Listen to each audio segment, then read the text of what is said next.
Welcome to World Conflict Channel. Violent battles continue between Ukraine and Russia. Today, the Ukrainian army carried out critical attacks on Russian forces in several areas. Let's start with the most recent reports first. According to local sources, Ukrainian armed forces struck a house in the Zaporozhye region a few hours ago, where Russian troops were storing ammunition and anti-tank mines. As a result of the attack, the house used by the Russians as an ammunition depot was completely shattered. Video footage of the attack was also published on social media. Another successful attack by the Ukrainian armed forces today is from the vicinity of Potemkin Island. According to information, Ukrainian forces hit and sunk a Russian reconnaissance and sabotage unit on a boat over the Dnipro River near Potemkin Island. The news was confirmed by the Ukrainian authorities. Although there is no information on how many people were on the boat,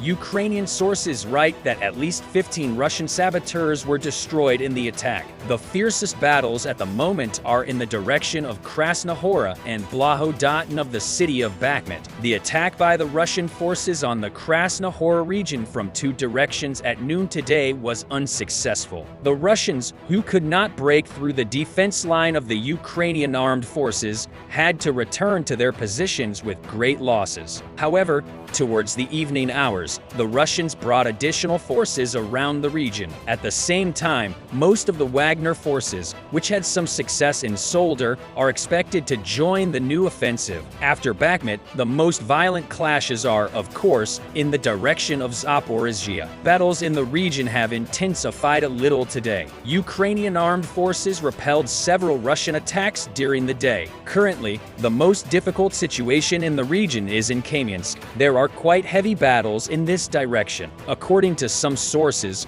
Russian troops took control of neutral and south of the town. A relatively poorly organized line of defense in this direction puts the Ukrainian soldiers in a difficult position. There is unconfirmed information that Ukraine's additional forces will strengthen the defenses in the region as soon as possible. In addition, British intelligence shared new information about the war. According to the report, General Valery Gerasimov, Russia's chief of the general staff and newly appointed commander in Ukraine, has likely started his tour with a drive to improve deployed troops' day-to-day discipline. Since he took command, officers have been attempting to clamp down on non-regulation uniform, travel in civilian vehicles, the use of mobile phones, and non-standard haircuts. The measures have been met with skeptical feedback. However, some of the greatest derision has been reserved for attempts to improve the standard of troops shaving. Officials in the Donetsk People's Republic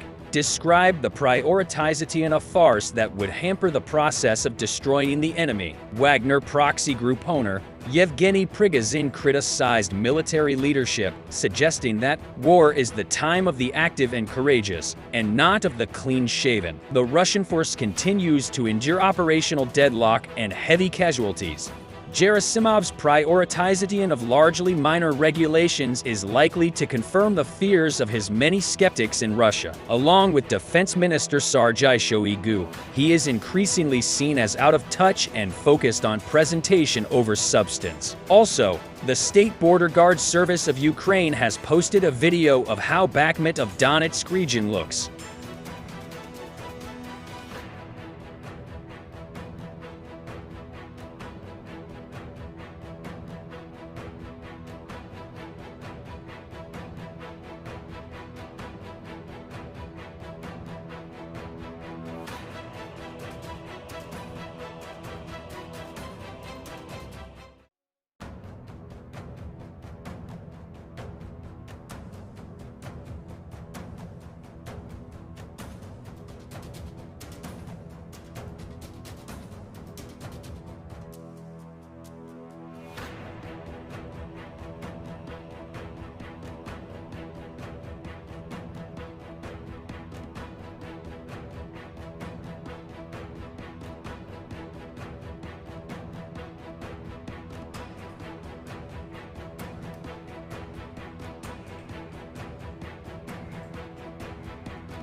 Thanks for watching. You can support us by subscribing to our channel.